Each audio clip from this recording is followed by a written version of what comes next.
హనుమాన్ జయంతి సందర్భంగా కలువాయి మండలం కుల్లూరులో అభయ ఆంజనేయ స్వామి వారికి ప్రత్యేక పూజలు జరిగాయి. గణపతి పూజ, సహస్రనామ పూజ, తులసి తమలపాకులతో పూజలు, పాలాభిషేకం పూజ, అష్టోత్తర పూజలు నిర్వహించారు. ఈ పూజా కార్యక్రమానికి ఉభయకర్తలుగా మాజీ ఎమ్మెల్సీ మాదాసు గంగాధరం దంపతులు, వైసీపీ జేసీఎస్ కన్వీనర్ మాదాసు యజ్ఞపవన్ వ్యవహరించారు. ఈ సందర్భంగా స్వామివారి తీర్థ ప్రసాదాలను భక్తులు స్వీకరించారు.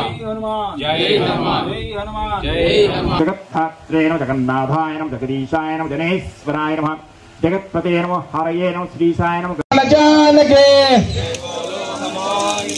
राम लक्ष्मण जानके हनुमान जय हनुमान जय हनुमान हनुमान जय हनुमान जय हनुमान जय श्री राम जय श्री राम